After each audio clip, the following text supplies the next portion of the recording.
Shalom, jemaat Tuhan yang terkasih di dalam Tuhan. Kembali pagi ini kita bertemu hari ini. Bangsa dan negara kita ulang tahun. Merdeka. Merdeka. Merdeka. Mari pagi hari ini arahkan segenap hati kita, jiwa roh kita. Mari bersama-sama berdoa buat bangsa kita, supaya bangsa kita mengalami pemulihan, mengalami kasih yang daripada Tuhan. Mari tinggikan Tuhan pagi ini, saudaraku. Terima kasih Tuhan, terima kasih Tuhan, terima kasih buat kasih-Mu bagi bangsa kami. Oh, kami rindu melihat kemuliaan-Mu tercurah dalam negeri ini, Tuhan. Biar nama-Mu ditinggikan, biar nama-Mu dimuliakan.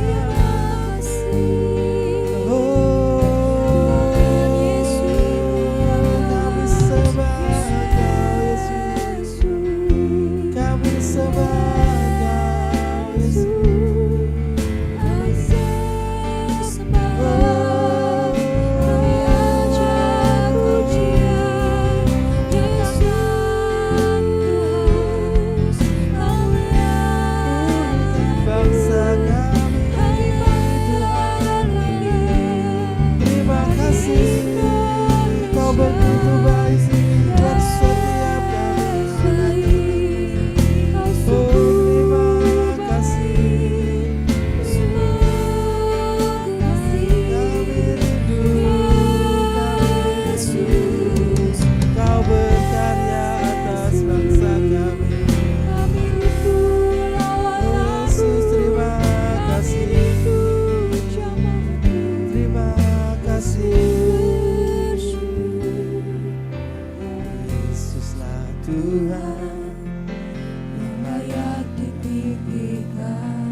Suku bangsa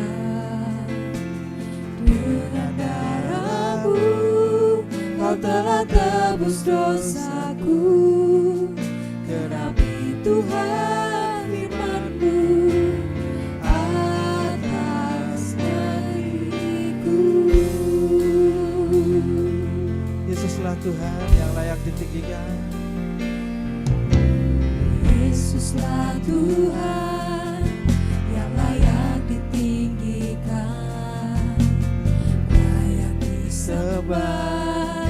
oleh suku-suku bangsa. Dengan darah-Mu Kau telah tebus dosaku. Genapi Tuhan firman-Mu atas diriku. Hati kami rindu melihat kemuliaan-Mu Tuhan. Hatiku rindu melihat kemuliaan-Mu. Hatiku rindu melihat curahan kuasa-Mu di tanah tercinta, negeriku Indonesia. Ku berdoa Indonesia penuh kemuliaan-Mu, Indonesia bagi kemuliaan-Mu. Biarlah nama-Mu Tuhan yang selalu ditinggikan dan diagungkan. Yesuslah Tuhan yang layak ditinggikan, layak disembah oleh suku-suku bangsa. Dengan darah-Mu Kau telah tebus dosaku. Genapi Tuhan firman-Mu atas negeriku. Yesus, Yesus, hanya Yesus yang layak ditinggikan. Yesuslah Tuhan yang layak ditinggikan, layak disembah oleh suku-suku bangsa. Dengan darah-Mu Kau telah tebus dosaku. Genapi Tuhan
lebih lagi kerinduan-Mu.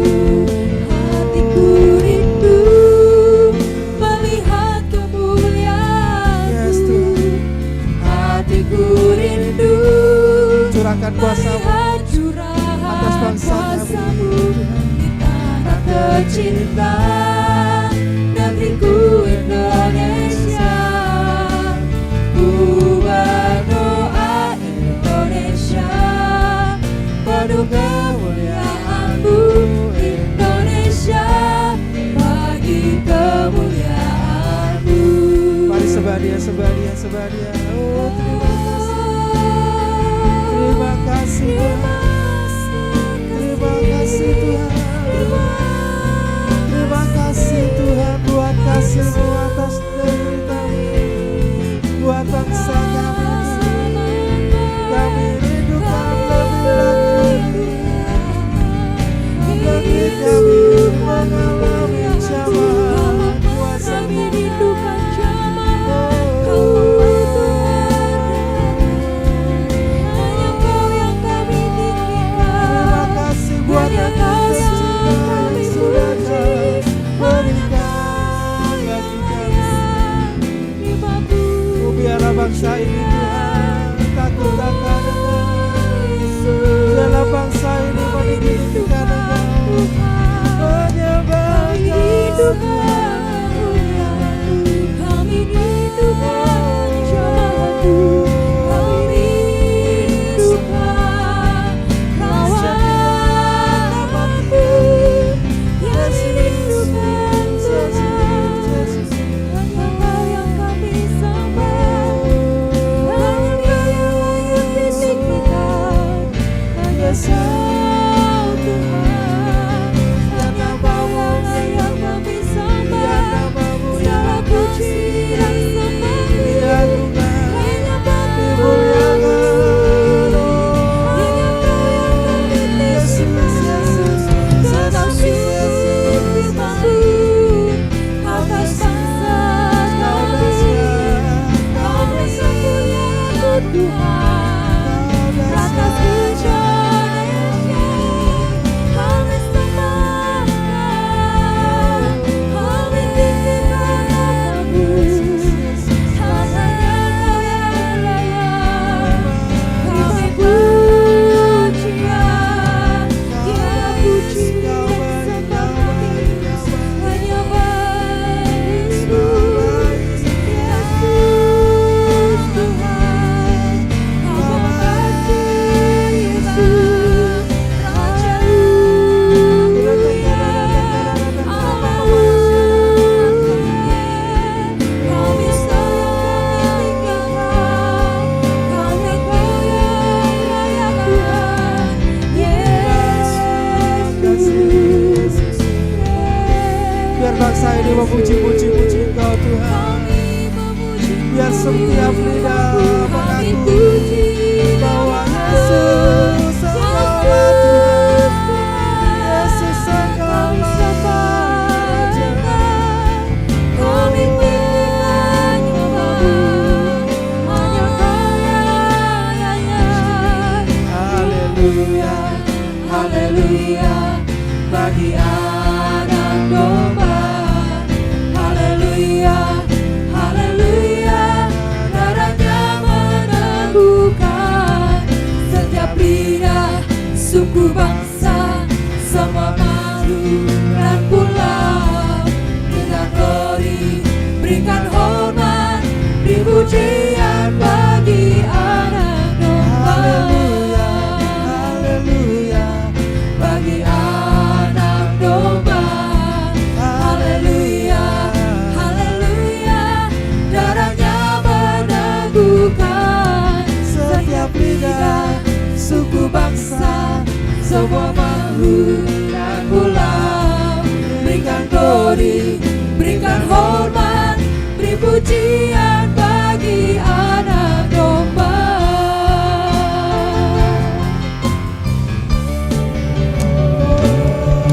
Haleluya, haleluya, bagi anak domba.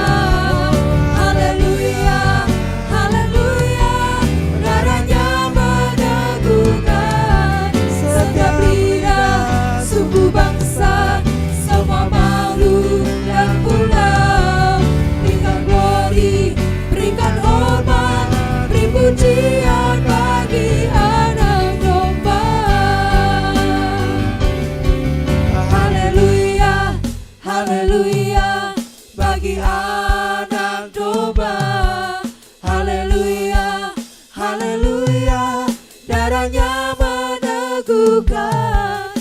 setiap lidah, suku bangsa, semua makhluk dan pulau.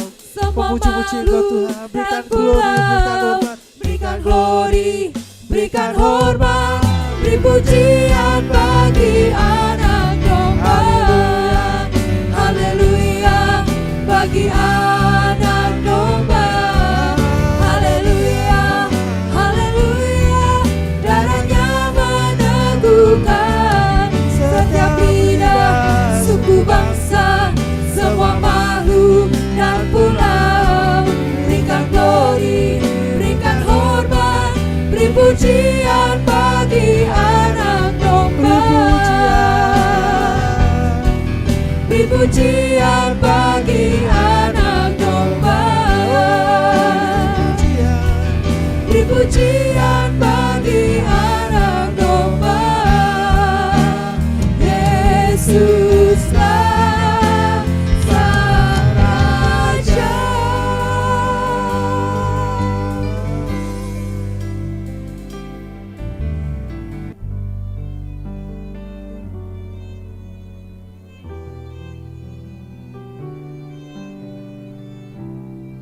Ini doa kami buat bangsa kami Tuhan.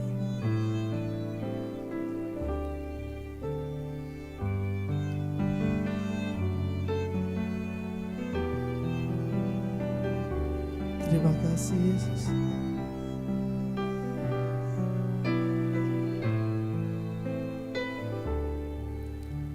Syukur atas setiap rencanamu dan rancanganmu yang mulia. Dalam satu tubuh kami bersatu menjadi duta kerajaanmu. Ku ucapkan berkat atas Indonesia, biar kemuliaan Tuhan akan nyata bagi bangsa ini. Kami berdiri dan membawa doa kami kepadamu. Sesuatu yang besar, Kami percaya sesuatu yang besar pasti terjadi bangsa kami. dan mengubahkan negeri kami. Biar hanya namamu, Hanya namamu Tuhan ditinggikan atas seluruh bumi.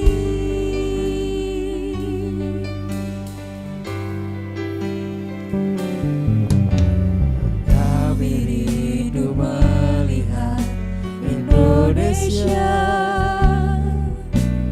pulih dari semua problema. hidup dalam kebenaran-Mu Tuhan. Hidup dalam jalan kebenaran-Mu, pancarkan terang kemuliaan-Mu.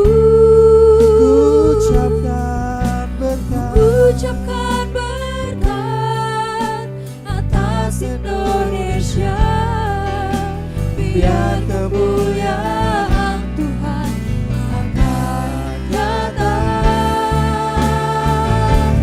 bagi bangsa ini. Kami berdiri dan membawa doa kami kepadamu. Sesuatu yang besar pasti terjadi dan mengubahkan negeri kami. Hanya namamu Tuhan ditinggikan atas seluruh bumi. Kami percaya Tuhan rancangan-Mu yang terbaik buat bangsa kami. Syukur untuk setiap rencana-Mu dan rancangan-Mu yang mau bersatu padu dalam berdoa buat satu bangsa tubuh kami, kami bersatu menjadi duta kerajaan-Mu. Ku ucapkan berkat atas Indonesia, biar kemuliaan Tuhan Katakan kemuliaan buat bangsa kami. nyata bagi bangsa ini. Berdiri dan membawa doa kami kepadamu. Sesuatu yang besar pasti terjadi dan mengubahkan negeri kami. Hanya nama-Mu Tuhan. Mari lebih lagi berdoa buat bangsa kami. Oh, bagi bangsa Ini kami berdiri dan membawa doa kami kepadamu. Sesuatu yang besar pasti terjadi dan mengubahkan negeri kami. biar hanya nama-Mu Tuhan yang dimuliakan. Hanya nama-Mu Mari pagi ini berdoa buat bangsa kita, saudaraku. Mari berdoa buat atas bangsa. seluruh bumi.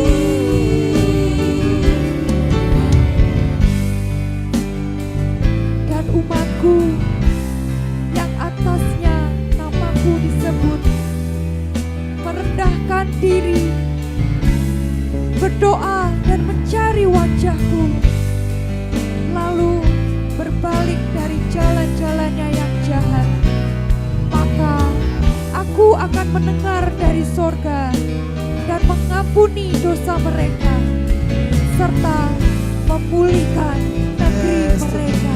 Amin.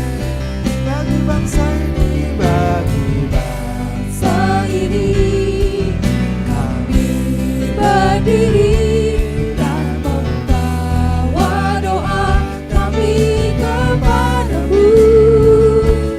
Sesuatu yang besar pasti terjadi dan mengubahkan negeri kami.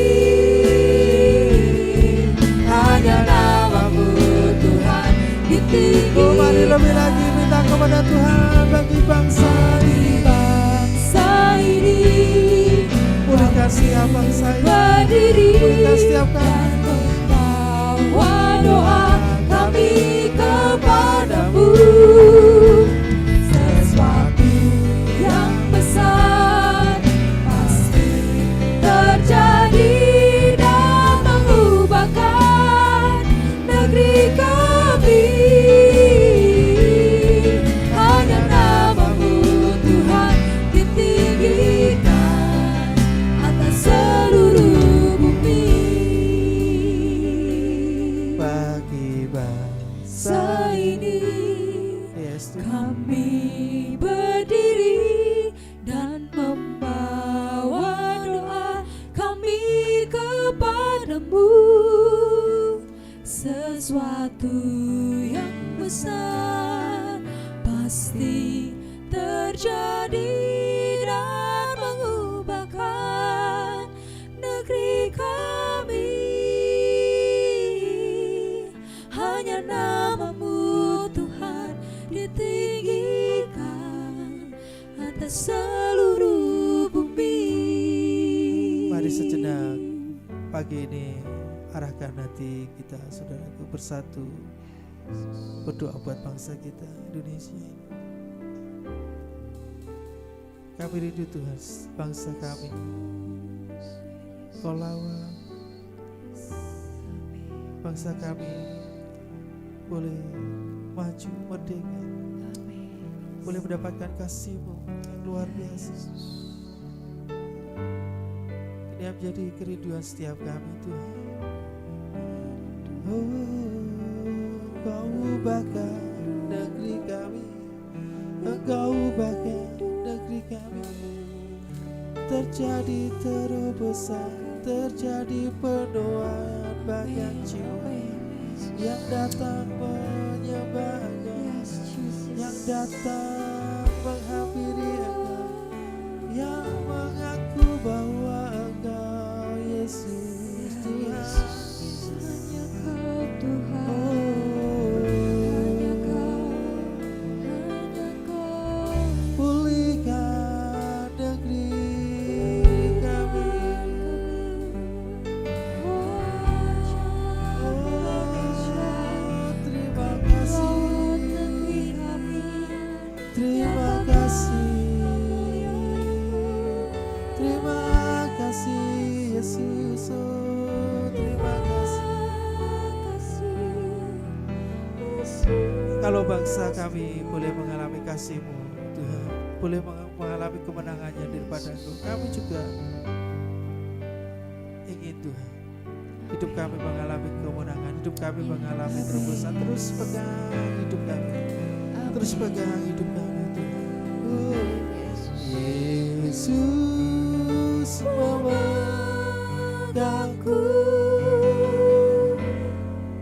dengan tangan Kananmu, Yesus memberiku kemenangan.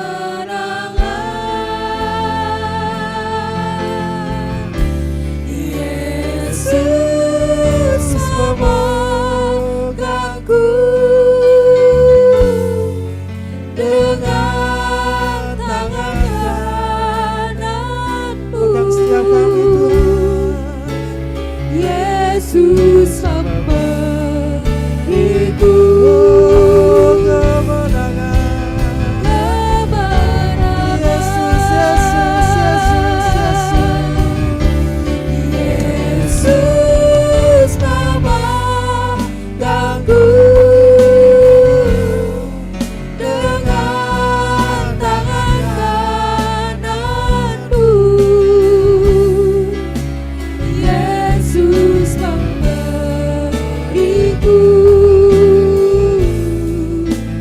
kemenangan. Oh, Yesus memegangku dengan tangan kananmu. Yesus memberiku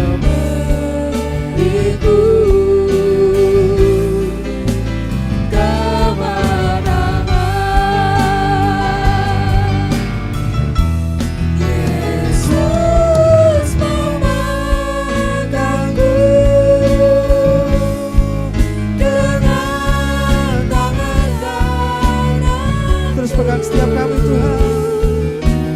Yesus Kemenangan memberiku pasti kami dapatkan di dalam Engkau. kemenangan. Yesus, Yesus, Yesus memegangku. Yesus memegangku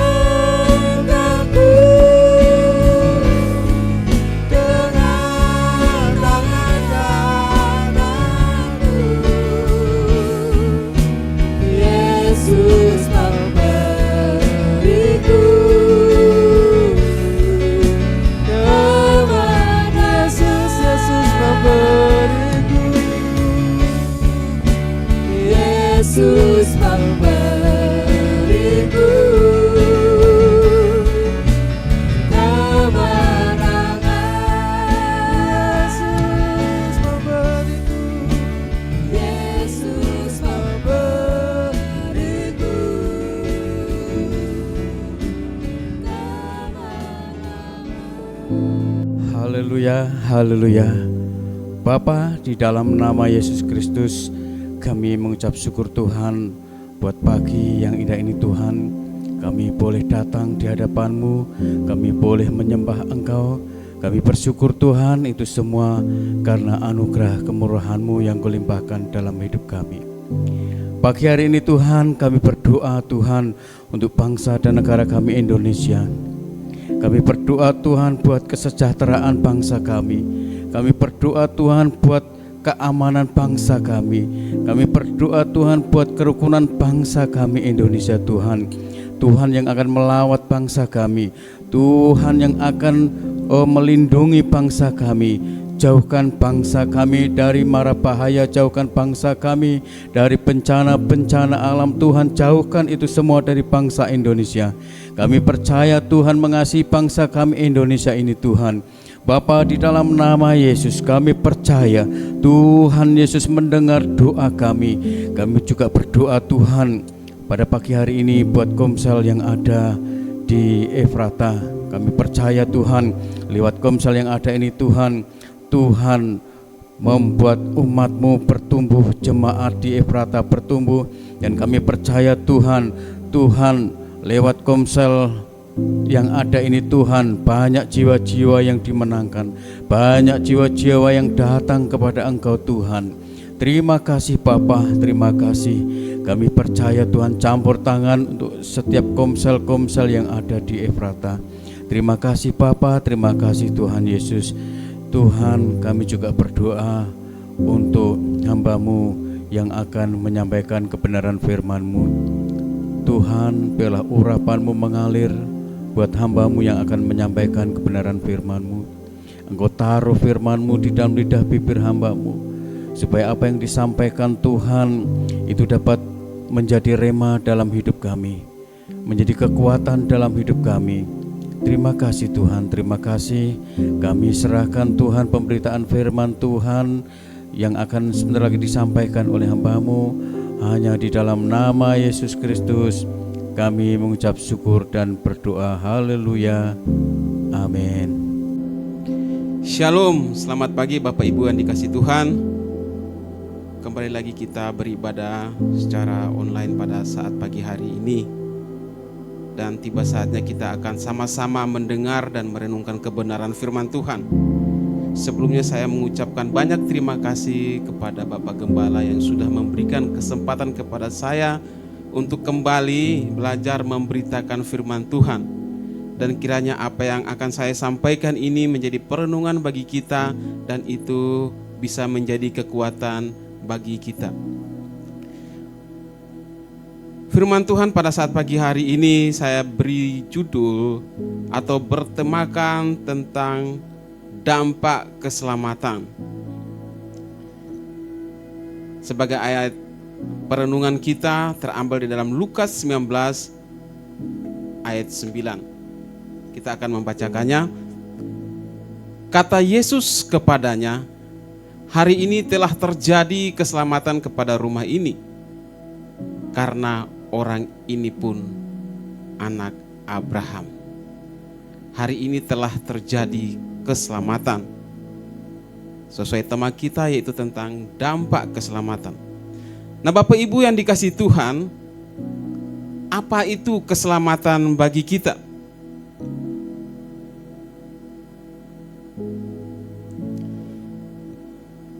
Keselamatan iman kita kepada Tuhan tentunya merujuk pada anugerah Allah, yaitu pembebasan hidup kita dari segala dosa dan hukuman akibat dari dosa-dosa tersebut. Dan itu bisa dialami hanya oleh anugerah Tuhan, yaitu melalui iman kita kepada Yesus Kristus. Tidak lewat kekuatan kita, tidak lewat kemampuan atau apapun yang kita miliki di dunia ini. Tetapi itu semua seolah-olah semua itu adalah hanya anugerah Tuhan. Nah Bapak Ibu yang dikasihi Tuhan, bukan cuma sampai pada beriman kepada Tuhan kita Yesus Kristus, namun ada tindakan hidup yang menunjukkan bahwa kita adalah orang-orang yang sudah diselamatkan. Jadi seumpamanya tadi kita berjalan menuju ke arah timur, sekian jauh perjalanannya, dan setelah lama perjalanan kita menyadari diri bahwa perjalanan atau jalan yang kita tempuh adalah jalan yang salah. Di situ kita harus berhenti. Dan bukan saja kita berhenti, kita harus berbalik dan melangkah kembali menuju ke arah barat. Artinya berlawanan. Nah, selamat dari apa? Tentunya selamat dari dosa. Seperti dalam Roma 3 ayat 23 dikatakan, karena semua orang telah berbuat dosa dan telah kehilangan kemuliaan Allah. Semua orang telah berbuat dosa. Dosa itu datang dari perbuatan. Dan saat dosa itu masuk di dalam kehidupan kita, kemuliaan Allah sudah tidak ada lagi, sudah rusak di dalam kehidupan manusia. Seperti pandemi kemarin, seluruh dunia mengalami. Sehingga apa? Kita membutuhkan obat yang mampu untuk mengatasi virus tersebut. Demikian juga dosa sudah menjangkit kepada semua manusia, sehingga kita membutuhkan orang lain untuk dapat menolong kita. Nah, sebagai manusia berdosa, tentunya kedagingan ini sangat menikmati dosa, sehingga dapat kita lihat atau bahkan kita sendiri mengalaminya. Yaitu apa? Kita merasa puas saat kita dapat menyakiti sesama. Itu adalah dosa. Tetapi kenapa orang melakukan itu? Karena keinginan dagingnya ini sejalan sesuai dengan dosa. Saat kita merasa senang dengan kesombongan yang kita lakukan, saat kita dapat meninggikan diri, itu juga dosa. Tetapi itu keinginan daging yang selalu menuntut di dalam diri kita untuk dapat kita lakukan. Atau kita merasa senang walau kita sedang hidup dan menikmati dosa. Saudara yang dikasihi Tuhan, walaupun demikian, tubuh jasmani ini harus diselamatkan dari dosa. Walaupun dosa itu menyenangkan, tetapi dosa itu akan mengakibatkan penghukuman Allah, yaitu kematian kekal, yaitu semasa kita hidup di dunia ini maupun di kehidupan yang akan datang.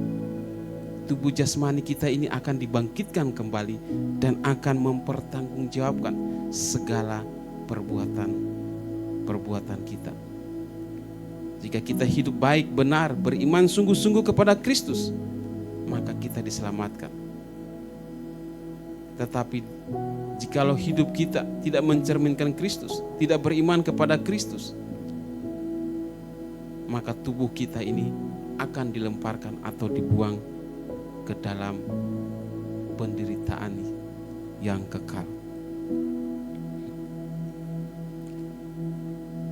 Nah, Bapak Ibu yang dikasihi Tuhan,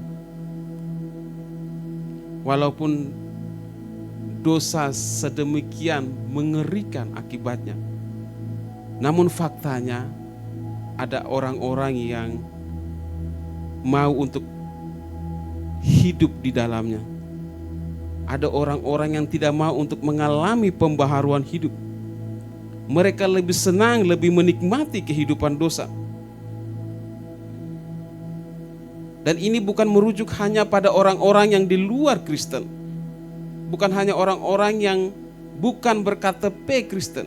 Tetapi ada orang-orang yang berKTP Kristen bahkan yang keluar masuk gereja, bahkan sampai yang ada di atas mimbar, juga menyukai akan kehidupan dosa. Apakah hal ini termasuk di antaranya adalah kita? Ada orang yang saat firman Tuhan diberitakan, dia tidak mendengarkan firman Tuhan, tetapi sibuk dengan urusannya sendiri. Saya pernah berada pada satu tempat di pelayanan suatu gereja yang denominasinya lumayan besar di Jawa Tengah ini, bersama hamba Tuhan yang masih sangat muda bersama istrinya. Saya pelayanan di tempat itu kurang lebih 3 bulan. Saat puji-pujian dinaikkan, istri dari pendeta ini ikut memuji Tuhan, ikut menyembah Tuhan, berada di dalam gereja. Gerejanya lumayan besar dengan fasilitas yang lumayan baik. Tetapi saat firman Tuhan diberitakan, istrinya ini berada di luar gereja, sibuk dengan urusan yang seharusnya ditinggalkan sebentar untuk mendengarkan firman Tuhan. Dan apa yang terjadi dalam perjalanan hidupnya dari kedua pasangan suami istri ini, salah satunya tidak setia dan mereka harus memilih berpisah. Atau di antara kita mungkin ada yang bersikap menolak firman dengan berargumen, berkata bahwa firman tersebut bukan untuk diri saya. Atau ada pula yang menertawakan firman Tuhan yang disampaikan dengan alasan bahwa itu bukan firman dari Tuhan, itu adalah firman dari si pemberita firman tersebut. Mungkin saja firman itu mengenai dirinya, sehingga dia berkata demikian. Nah, Bapak Ibu yang dikasihi Tuhan, apapun firman yang disampaikan kita harus menerimanya, karena firman itu tidak akan kembali dengan sia-sia. Mungkin saat ini firman itu disampaikan tidak mengenai pada sasaran kehidupan kita, namun jangan lupa bahwa kehidupan ini terus berjalan dan kita hidup di dalamnya, kita juga harus mengikuti. Dan pada suatu titik di mana kita akan merenungkan, mengingat kembali bahwa apa yang terjadi di dalam kehidupan kita ini sudah disampaikan oleh hambanya di dalam pemberitaan firman Tuhan. Nah, Bapak Ibu yang dikasihi Tuhan, orang yang menyadari bahwa dirinya adalah pribadi yang berdosa dan tidak akan luput dari hukuman Allah, maka ia akan sangat membutuhkan pertolongan Tuhan. Dan itu akan membuat dia berusaha keluar dari kehidupan dosanya. Kemarin baru saja kita merayakan Hari Kemerdekaan RI yang ke-80. Bersamaan juga kita merayakan hari ulang tahun gereja kita yang ke-56. Mengapa bangsa ini perlu merdeka? Karena penjajahan itu tidak mengenakan. Kalau kita hidup di dalam penjajahan terus menerus, kita akan kehilangan jati diri. Dan yang terjadi, kehidupan asing itu yang akan menguasai hidup kita, dan kehidupan kita lambat laut akan hilang. Demikian juga kehidupan iman. Walaupun tubuh ini menikmati dosa atau suka terhadap dosa, tetapi di dalamnya tidak ada damai sejahtera. Di dalamnya tidak ada sukacita. Oleh sebab itu kita perlu diselamatkan dari dosa agar tidak mengalami hukuman dosa. Agar tidak mengalami hukuman akibat dari segala dosa yang kita perbuat. Dan orang yang sudah diselamatkan tentunya dia mengalami perubahan di dalam hidupnya. Menjadi pertanyaan bagi kita, apakah ada perubahan di dalam hidup kita atau tidak? Di saat kita menerima keselamatan, di saat kita mendengarkan kabar keselamatan itu, apa sikap hidup kita dalam meresponi semua itu? Jika keselamatan sudah kita terima, maka kerajaan surga bukan saja tentang masa yang akan datang, yang akan kita hidup di dalamnya. Tetapi kerajaan surga itu dapat kita hadirkan di dalam kehidupan kita saat ini, sehingga apapun kondisi kita tidak dapat menyebabkan keselamatan itu hilang. Karena keselamatan itu sangat berarti di dalam kehidupan kita. Seperti perumpamaan yang Yesus gambarkan dalam Injil Matius 13 ayat 44 sampai 46. Di sana dikatakan, hal kerajaan surga itu seumpama harta yang terpendam di ladang, yang ditemukan orang lalu dipendamkannya lagi.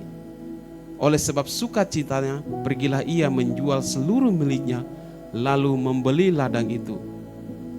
Demikian pula hal kerajaan surga itu seumpama seorang pedagang yang mencari mutiara yang indah.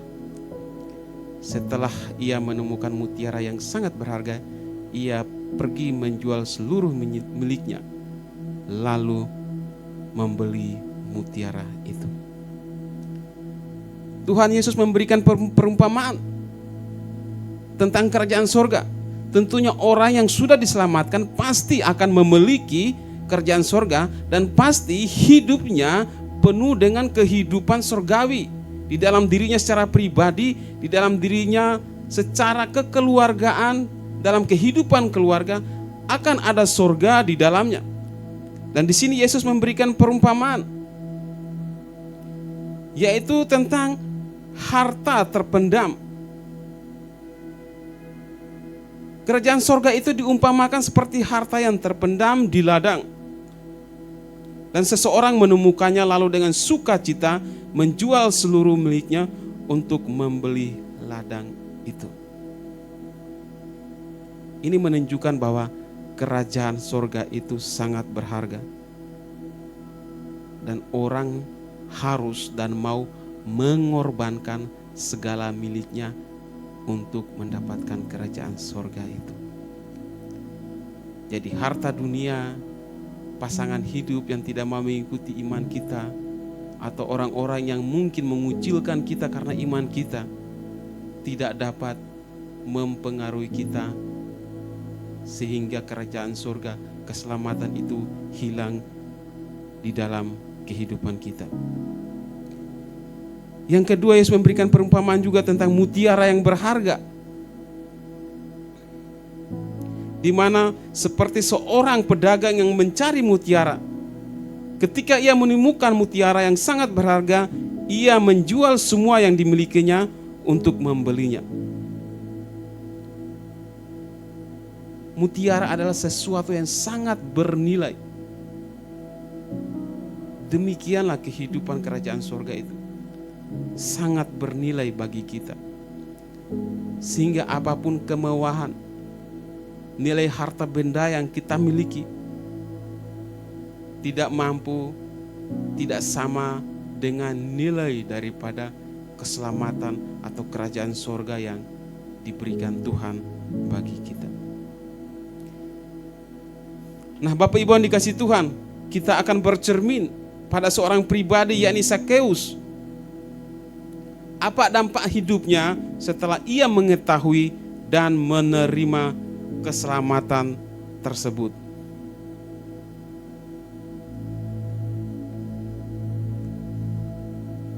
Yaitu pertama, ia memiliki kerinduan dengan Tuhan. Ya, saya jadi teringat semasa waktu kecil, hari yang paling saya nantikan itu adalah hari Natal. Jadi waktu terus berlalu, jika sudah agak lama waktu itu hujan mulai turun, tumbuh-tumbuhan sudah mulai mengeluarkan tunas-tunas hijau, maka pikiran saya, imajinasi saya semakin kuat tentang sudah waktunya atau sudah dekat hari Natal tersebut. Kenapa di hari tersebut? Karena di situ ada sukacita di mana saya akan bertemu dengan banyak keluarga. Ada kegiatan-kegiatan gereja yang harus diadakan di acara gereja tersebut, dan kami sebagai anak-anak, momen tersebut adalah suatu keceriaan tersendiri, dan tentunya ada hadiah dari orang tua. Pada saat itu saya dibelikan baju, celana yang baru. Ini adalah sukacita yang sangat indah bagi saya. Dan momen Natal itu adalah suatu kerinduan untuk terus saya rindu hadir di dalam kehidupan saya. Nah, Bapak Ibu yang dikasihi Tuhan, tentunya Sakeus juga sudah tahu banyak tentang siapa Yesus.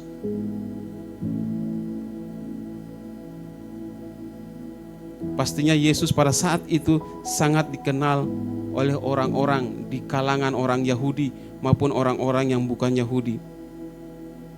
Baik itu orang-orang yang berpendidikan tinggi, orang-orang kaya, orang-orang rakyat biasa, semuanya mengenal Yesus. Tapi ada beraneka ragam pengenalan yang orang terima, karena Yesus bukan saja disukai oleh banyak orang, tetapi ada juga orang-orang yang tidak menyukai Yesus. Jikalau ada orang yang tidak menyukai Yesus, maka pemberitaan yang mereka beritakan tentu bukan pemberitaan yang positif, tetapi pemberitaan yang negatif. Khususnya orang-orang agamawi seperti orang Farisi dan juga orang Saduki yang selalu berusaha mengucilkan Yesus, menjerat Yesus dengan pertanyaan-pertanyaan, mengadu dombakan Yesus dengan pemerintahan yang berkuasa pada saat itu, yaitu Roma.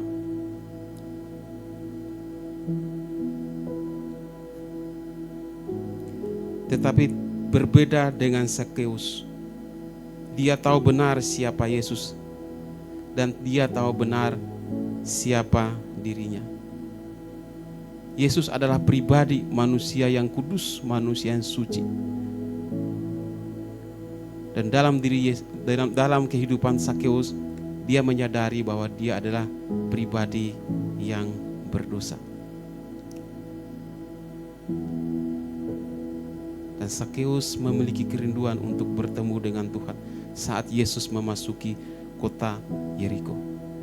Dan dalam kerinduan itu, Sakeus berusaha untuk mau melihat Yesus. Dia berusaha.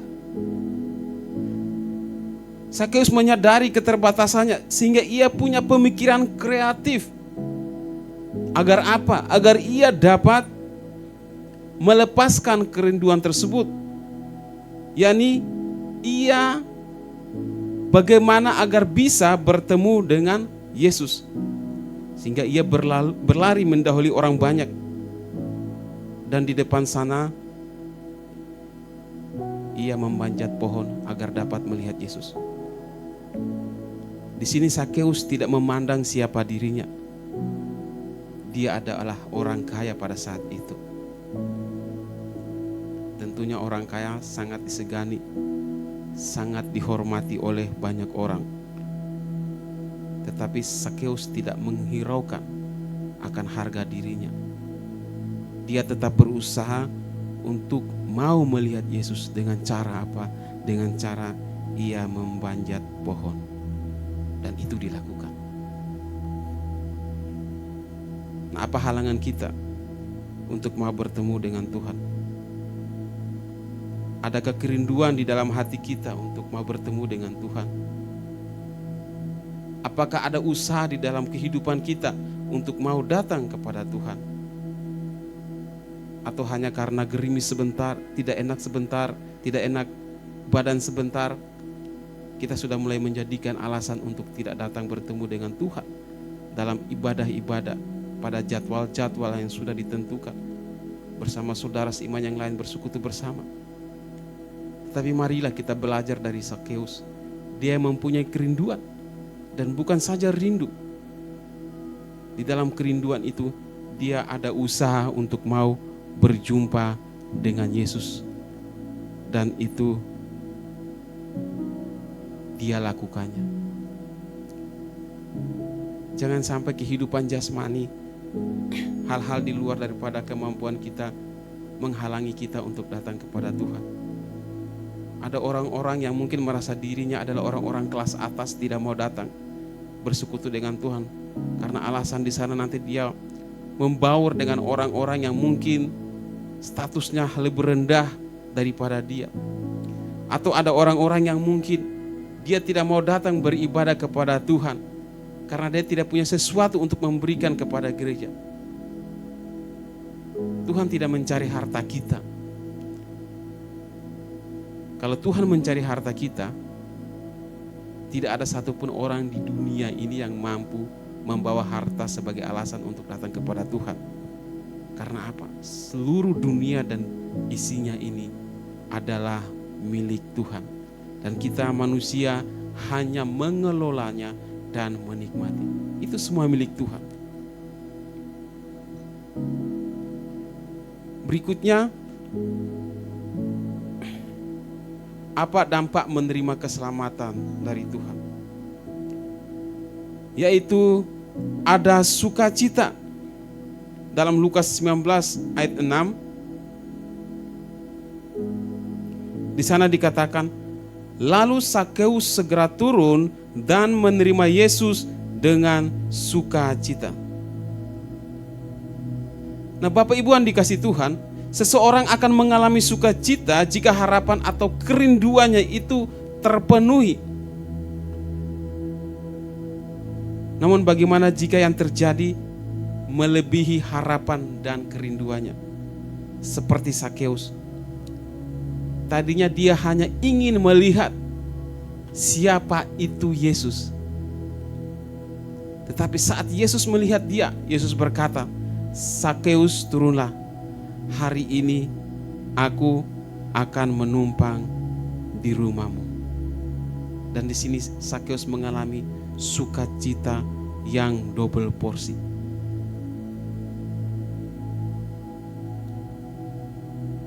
Saya berharap, saya rindu untuk kita semua saat rumah kita mau dipakai pelayanan, tempat untuk beribadah, atau kegiatan kita di gereja kita seperti komsel dan lain-lain sebagainya,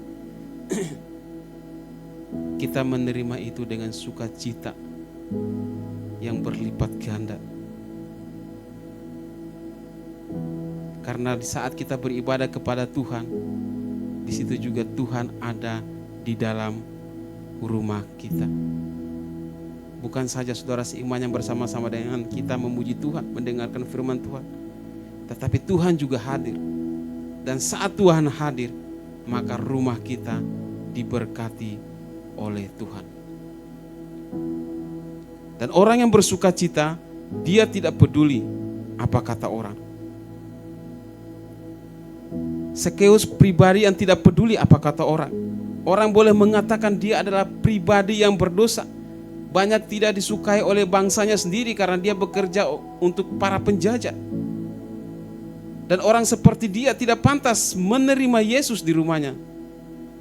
Tetapi tidak bagi Sakeus. Dia menjadikan ini adalah suatu kesempatan menerima keselamatan dan suatu kesempatan untuk dapat melayani Tuhan di rumah ini. Saudara yang dikasih Tuhan, hidup ini singkat. Jika ada waktu tawaran keselamatan, maka segeralah kita terima. Mungkin kita berkata, saya sudah lama menjadi Kristen, tapi belum tentu seseorang yang mengatasnama dirinya Kristen itu dia akan diselamatkan. Jika iman dia itu hanya sebatas dalam perkataan, tetapi fakta hidupnya tidak sesuai dengan kebenaran firman Tuhan. Iman itu bukan hanya sampai kepada logika, tetapi masuk di dalam hati dan itu terlaksana dalam perbuatan. Dan iman seperti itu akan menyelamatkan kita. Jika ada kesempatan untuk kita melayani, ayo berlomba untuk melayani. Pelayanan itu bukan hanya di depan mimbar, Kita mau melayani itu bisa di belakang, bisa di depan. Apapun yang kita mau lakukan, kita lakukan untuk Tuhan. Itu adalah suatu pelayanan. Dan Tuhan melihat hati, bukan melihat besar kecil apa yang kita lakukan. Jika kita melakukan dengan kesungguhan hati, melakukan dengan segenap hati, dengan cinta yang besar kepada Tuhan, upah kita akan besar di surga. Mungkin saja akan melebihi orang-orang yang melayani di depan yang banyak disaksikan atau dilihat orang. Yang ketiga, dampak menerima keselamatan adalah adanya pertobatan. Lukas 19 ayat 8 dikatakan, tetapi Sakeus berdiri dan berkata kepada Tuhan,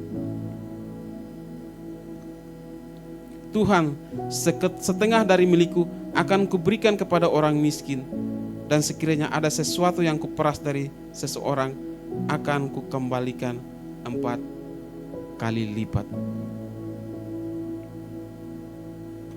Adanya pertobatan. Ibarat seseorang yang sudah disembuhkan dari sakit dan diberitahu apa penyebab sakitnya, tentunya dia tidak akan mengulangi perbuatan yang sama yang menyebabkan dia sakit. Tetapi dia akan melakukan aktivitas atau kegiatan yang berbeda, yang berlawanan dengan perbuatan dahulu yang menyebabkan dia sakit. Dan itu adalah orang yang bertobat. Dan orang yang diampuni, ia akan bersyukur untuk segala kebaikan Tuhan dengan melakukan perbuatan baik seperti yang sudah dilakukan Sakeus, di mana dia membagikan harta miliknya kepada banyak orang. Dan jikalau dalam pekerjaannya dia banyak melakukan kecurangan, dia akan membayarnya 4 kali lipat.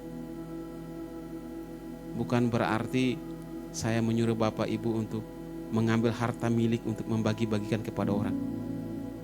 Jikalau itu ada sesuatu yang menggerakkan hati Bapak Ibu untuk memberkati orang lain, jangan ditahan, tapi berkati. Itu adalah kesempatan untuk melayani Tuhan. Dan dalam perjalanan hidup Sakeus, kita tidak melihat bahwa dia mengalami kehidupan yang mana dia jatuh miskin. Kalau satu kali dia menyebabkan kecurangan, dia menggantikan 4 kali lipat. Berapa banyak hartanya?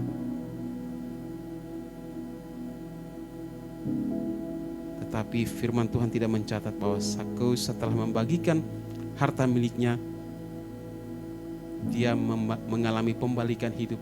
Yang tadinya kaya namun sekarang menjadi miskin. Tidak dituliskan demikian. Di sini kita percaya bahwa segala pengorbanan kita, apapun yang kita lakukan untuk orang lain dengan tujuan karena kita mengasihi Tuhan, Tuhan melihat semua itu dan Dia pasti memberkati kita.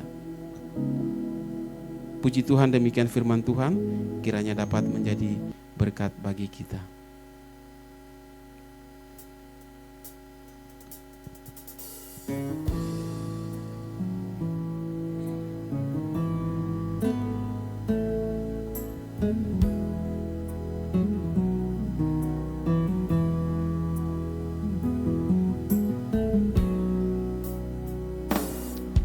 Ku ada sebagaimana ku ada, berdiri menghadap takhta-Mu Bapa. Semua karena anugerah-Mu yang telah selamatkanku. Ku hidup dalam segala kelimpahan, ku layak untuk melayani Tuhan. Semua karena anugerah-Mu tercurah bagiku. besar anugerah-Mu, berlimpah kasih-Mu,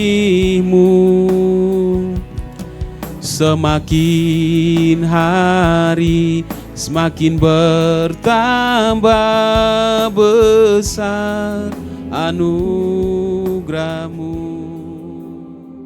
Puji Tuhan, mari kita datang pada Tuhan. Bapa, terima kasih buat hari yang baru, buat minggu yang baru yang Kau berikan pada kami. Kami percaya minggu kemerdekaan, minggu kemenangan akan kami alami. Kami bersyukur, berkati semua tim yang sudah melayani, khususnya hamba-Mu Pak Kiris yang sudah siaran firman, pakai hidupnya menjadi hamba-Mu yang berkenan. Kami menyerahkan sepanjang hari ini, bahkan sepanjang minggu ini dalam naungan kasih Tuhan. Engkau yang membawa bangsa kami merdeka. Juga kemarin kami sudah ulang tahun gereja. Kami bersyukur untuk hadirat Tuhan, lawatan Tuhan, kebaikan-Mu yang dicurahkan buat acara demi acara, panitia, jemaat Tuhan semua diberkati. Kami bersyukur dan kami percaya hidup kami pun semakin melihat mujizat pertolongan Tuhan. Saudaraku, mari masuk garin dengan sukacita. Sekarang terimalah berkat dari Allah Bapa, cinta kasih Tuhan Yesus Kristus, dan persekutuan dengan Roh Kudus menyertai senantiasa sekarang sampai selama-lamanya. Doa Bapa kami yang di surga, dikuduskanlah nama-Mu, datanglah kerajaan-Mu, jadilah kehendak-Mu di bumi seperti di surga. Berikanlah kami pada hari ini makanan kami yang secukupnya, dan ampunilah kami akan kesalahan kami, seperti kami juga mengampuni orang yang bersalah kepada kami. Dan janganlah membawa kami ke dalam pencobaan, tetapi lepaskanlah kami daripada yang jahat, karena Engkaulah yang mempunyai kerajaan dan kuasa dan kemuliaan sampai selama-lamanya. Amin. Selamat pagi, Tuhan memberkati.